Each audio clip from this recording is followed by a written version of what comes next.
मुजरा देख के दारू पीने वाले लोग, इनकी औकात है साहब, इनको तो ऐसे निकाल देंगे सर। इसलिए जीवन में एक कला जरूर आनी चाहिए। मान लो गलती से सिलेक्शन नहीं हुआ, जीवन में तुम चुनौतियां ही तो हैं और क्या, और रिस्क है। यहाँ लोग जिंदगी भर सपा बसपा कांग्रेस बीजेपी के पीछे कार्यकर्ता बने घूम रहे ना, आसान है। एक एनसीईआरटी तैयार करने में तुम लोग की हालत खराब। अगर ये चीज तुम्हारा स्पष्ट है तो तुम्हारा किताब पढ़ने का फायदा होगा। तुम जीवन में किसी को समझा ना पाओगे, तुम उदाहरण बनो कि तुम्हारे घर में लोग तुमको फॉलो करें। जो काम भगवान नहीं कर सकता वो तुम क्यों कर रहे हो? 95% लोग अच्छे बनने की वजह से परेशान हैं।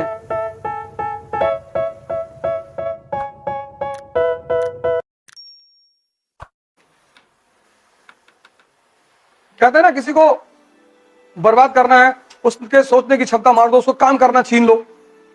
पूंजीवाद एक नया नारा देता है कि पैसा कमा के आराम करो।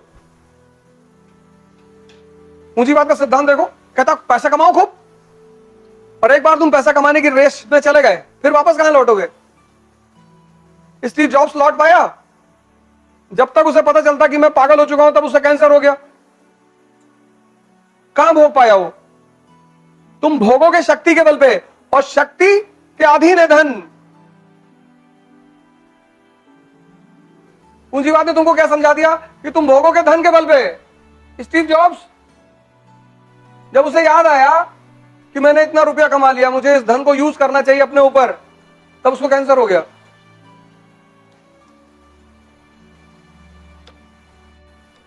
तब उसको कैंसर हो गया। इसीलिए तो भारत के लोगों ने कभी पैसे पर ध्यान नहीं दिया, क्योंकि उनका सिद्धांत क्लियर था कि भोग होगा शक्ति के सिद्धांत पर।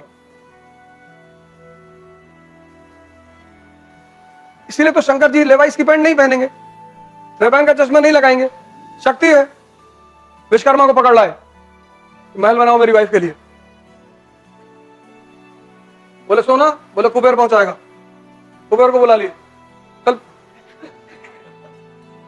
अब जिसका आदमी इतना ताकतवर है जो जहर पी ले, यहां तुम पेप्सी पी के पार्टी में बैठ जाते हो।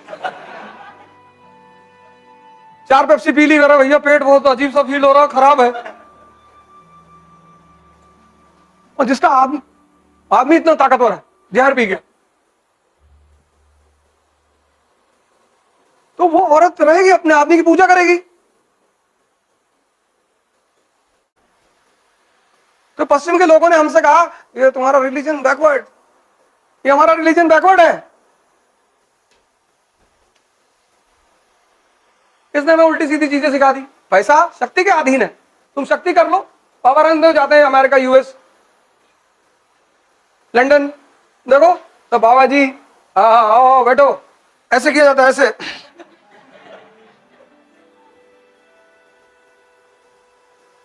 धन शक्ति के अधीन है। धन से भोग नहीं होता, भोग शक्ति से होता है। तो शक्ति होनी चाहिए, और शक्ति है तो धन कोई ना कोई दे ही जाएगा। लेकिन धन है तो शक्ति नहीं आएगी। वो गांधी बैठता चारपाई पे, जमनालाल बजाज जमीन पे बैठते हैं, भारत के पूंजीपति हैं। है तो शाहरुख खान के पास धन। बुला लिया मुकेश अंबानी ने कि हमारे गेस्टों को खाना खिलाओ जी। सदगुरु को बुला ले,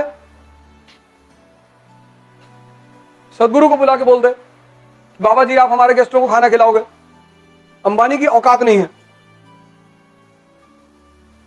मुकेश अंबानी की औकात नहीं है। शक्ति है ना। पंडित रविशंकर को बुला ले, ये भी वहां जाएंगे तो हाथ जोड़ेंगे, बाबा जी प्रणाम, खुश रहो बच्चा, वो मंत्र बता दीजिए लक्ष्मी जी वाला। तो इसीलिए इस देश में बुद्ध की पूजा हुई, राम की पूजा हुई। त्याग करना जानते हैं, त्याग करके तपस्या करना जानते हैं, तपस्या करके और बड़ी चीज हासिल करना जानते हैं। पूंजीवाद ने मेमोरी कैप्सूल बनाए हैं, माइंड टैबलेट, बोले इससे मेमोरी बढ़ती है। इससे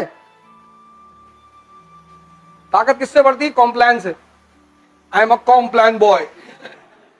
वो कॉम्प्लायन बॉय का पैंट नीचे घुसा जा रहा है, वो उठा ही नहीं पा रहा, बार बार ऐसे ऐसे कर रहा है। कॉकरोच देख रहा, बाथरूम में चिल्ला रहा है मम्मा मम्मा करके।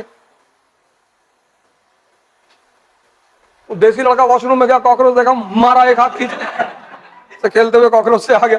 वो कभी कॉम्प्लेन पिए ही नहीं।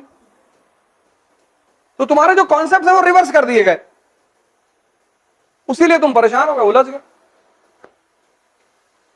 अब तुम उनको फिर से उल्ट सीधा कर लो, शक्ति के पीछे पड़ जाओ, धन अपने आप आएगा। इसलिए जीवन में एक कला जरूर आनी चाहिए। जैसे तुम लोग गिटार बजाना सीख लो, बहुत काम आती है। मान लो गलती से सिलेक्शन नहीं हुआ, इसीलिए हम सीखे थे कि ट्रेन में घूमेंगे, तुमको रखे राम, तुमको अल्लाह रखे, कुछ तो करना है ना। तुम इसीलिए डरे हुए हो कि अगर आईएएस में नहीं होगा, गिटार बजाएंगे। अब ढोलक लेके तो तुम घूम नहीं सकते, तबला, कुछ ऐसा सीखो जो तुम घूम सको।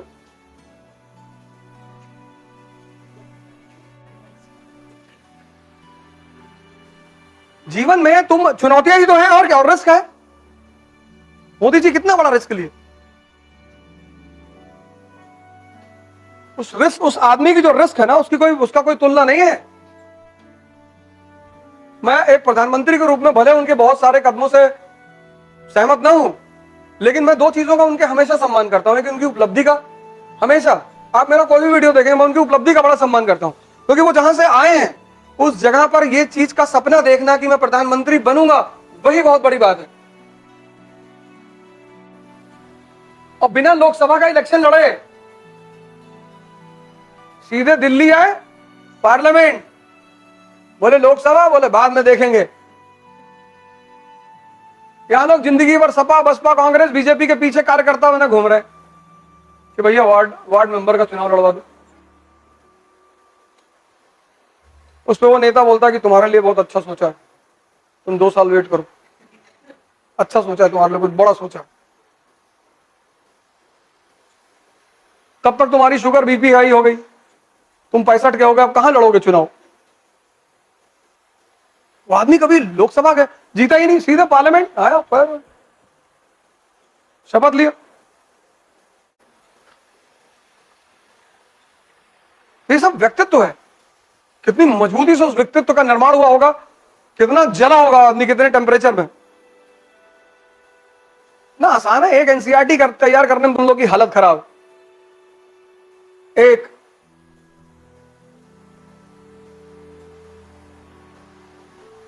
और 1 अरब 50 करोड़ के देश में प्रधानमंत्री बनना, सेकंड टर्म, तीसरे की तैयारी है। बीजेपी वाले कह रहे हैं कि 400 सीट आ रही 24 में। हम कहे भैया हम मान ले रहे हैं, हमें कुछ कहना ही नहीं। 410 आ रही, नहीं 400 आएगी। हम तो अब 10 जोड़ के बता रहे हैं कि 410 नहीं 10 ज्यादा बता रहा हूं, 400 आ रही। वो फॉर्मूला याद आ गया ना, P = B। भाई तुम गीता क्यों पढ़ना चाहते हो? क्योंकि तुम्हें किसी भी किताब को उठाने से पहले जो तुम्हें स्पष्ट करना है वो ये है कि इस किताब से मैं क्या सीखूंगा। Whenever you pick up a book, the first thing you have to find out कि once I will complete this book, what I am going to learn from it. अगर ये चीज तुम्हारा स्पष्ट है तो तुम्हारा किताब पढ़ने का फायदा होगा। अब लोग गीता पढ़ रहे हैं क्योंकि स्वर्ग में जाएंगे। गीता पढ़ोगे, समझोगे कि एक एक लाइन 1000 करोड़ रुपए की है।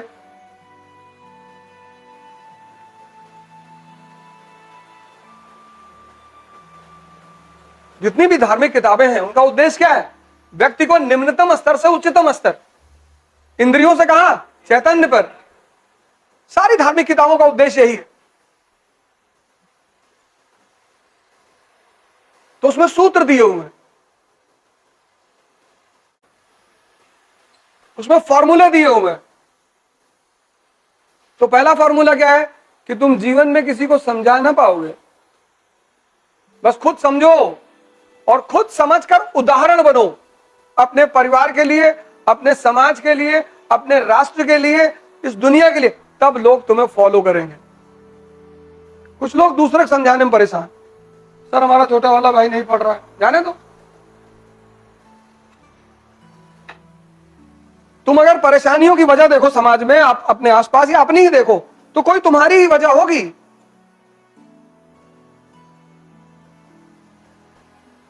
तुम उदाहरण बनो कि तुम्हारे घर में लोग तुमको फॉलो करें। समझा क्यों रहे हो? कृष्ण किसी को समझा रहे हैं? नहीं। शक्ति है, गोवर्धन पर्वत उठा लिया उंगली पे, सब कर रहे। गुड मॉर्निंग भैया, गुड मॉर्निंग। और क्या हाल है दुबे? बढ़िया भैया। तुम क्यों समझ? एक बार वो दुर्योधन को समझाने गए, वो भी समझाने कहे कोशिश कर लेता हूं, बोले 5 गांव दे दो, कहा 5 इंच जमीन नहीं देंगे, तो मुस्कुरा दी, ठोके तो हम तुम्हें वैसे भी मारना, तो हमें तुमको वैसे भी था, फिर उड़ा दे।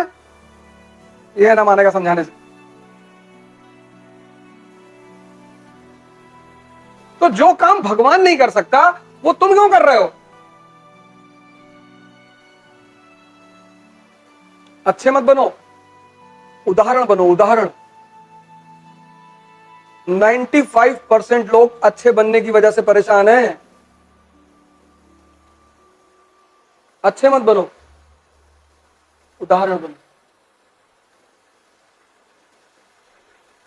ये कहां लिखा हुआ है? गीता में।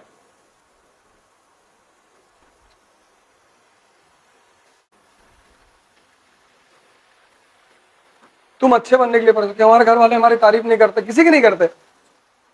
जो तुम्हारी तारीफ कर रहा है वो तुमको यूज करना चाहता है। जो भी तुम्हारी तारीफ कर रहा है वो वो तुम्हें यूज करना चाहता है। सबसे ज्यादा तारीफ स्त्रियों की होती है, नहीं होती? होती है। क्यों कर रहे हो तारीफ? और लोग अपनी बीवी की नहीं करते जल्दी। वो बेचारी 3 घंटा मर के तैयार हुई, पहले उसकी करो। उससे तो तुम झगड़ा कर रहे हो कि टाइम बीता जा रहा हो, दिमाग खराब हो तुम्हारा। बैठे रहो, देखते रहो उसे 5 मिनट में। तो पूछेगी क्या हुआ? तो लग रहा है जैसे अप्सरा उतर रही इधर से।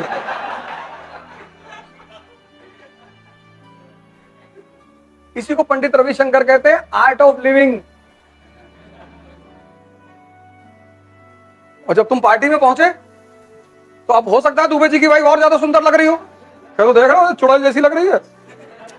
उनसे धीरे से जाके कह दो कि कयामत ढारी भाभी जी बहुत बढ़िया।